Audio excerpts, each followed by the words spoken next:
Policies are a cornerstone of managing Mac computers with Jamf Pro. At some point in your time as a Jamf Pro administrator, if you have enrolled Mac computers, you will need to use a policy. Policies can be used to deploy packages, software updates, scripts, printers, accounts, and even terminal commands to enrolled Mac computers. My name is Jeremy. Let's learn how to create, configure, and deploy a policy from Jamf Pro. I've been tasked with deploying an administrator account to all enrolled computers in my organization. This account will only be for our IT techs to use for support calls, so the account name and credentials can be the same across the entire fleet. While I could manually go meet with each employee and create the account at their desk, this is a great opportunity to use a policy and deploy the account to everyone at the same time. In Jamf Pro, navigate to Computers and Policies. Click New in the top right to create a fresh policy. As with all policies, we must configure the general payload. Start by entering an appropriate display name. I'm using Create IT Admin Account, and assign a category if desired. Next, we need to choose a trigger and execution frequency to set when and how often this policy will run. I'm selecting the recurring check-in checkbox for the trigger since I'd like this policy to run as soon as possible.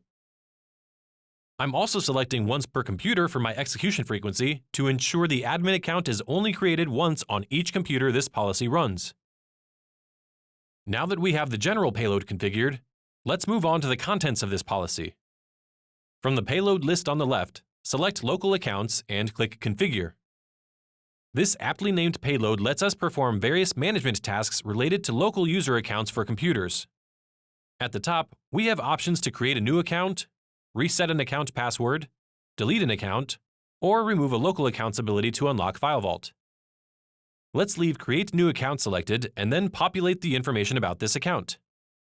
Give the account a username and full name. I'm using IT-admin and IT-admin, and enter a password for the account. The last required field on this page is Home Directory Location, asking us to specify a location on the computers for this user's directory. Since this is an account for IT only, I won't place the home directory with all other accounts in the highly visible /users directory. Instead, let's tuck this home directory away in a more secluded location on the computer by entering /private/var/IT-admin. The final item to configure in this payload is the checkbox for Allow User to Administer Computer. I want my IT techs to have full access to these computers when troubleshooting, so I'm selecting that checkbox to ensure the account being created has administrator privileges. Great! We've got this payload configured. Note the X and plus buttons in the top right. If we wanted to, we could use the plus to add more local accounts to this payload, or remove them with the X button. Many payloads allow for multiple configurations of the same payload within a single policy. Look for this plus button if that's your goal. We're just deploying the single local account with this policy, so we can leave those buttons alone. From the list of payloads on the left, select Maintenance and then Configure. By default, the Update Inventory checkbox is already selected. When this policy runs and the local account is created, it will immediately relay that new information back to Jamf Pro, rather than waiting until the next time the weekly Update Inventory policy runs. For many policies, it can be helpful for admins to add an inventory update to the policy content in order to make sure Jamf Pro always has the most up-to-date information. However, be cautious of adding inventory updates to policies that run frequently, as inventory submission is a resource-intensive task. In larger environments, this can cause issues if every enrolled computer is constantly trying to submit inventory. With the inventory update added, let's move on to the Scope tab to assign this policy to all computers enrolled in Jamf Pro. For a refresher on Scope, check out our video linked in the resources.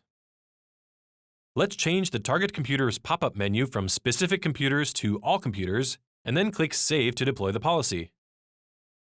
We can monitor the status of the policy by clicking Logs at the bottom of the page.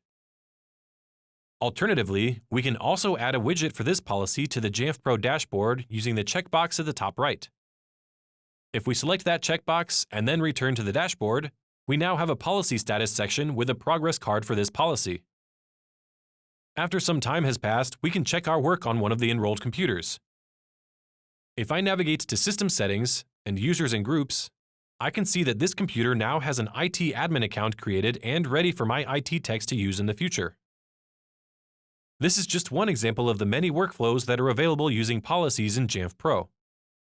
Check out the Jamf Pro documentation links in the resources for more information, and be sure to keep practicing and experimenting with policies in your environment.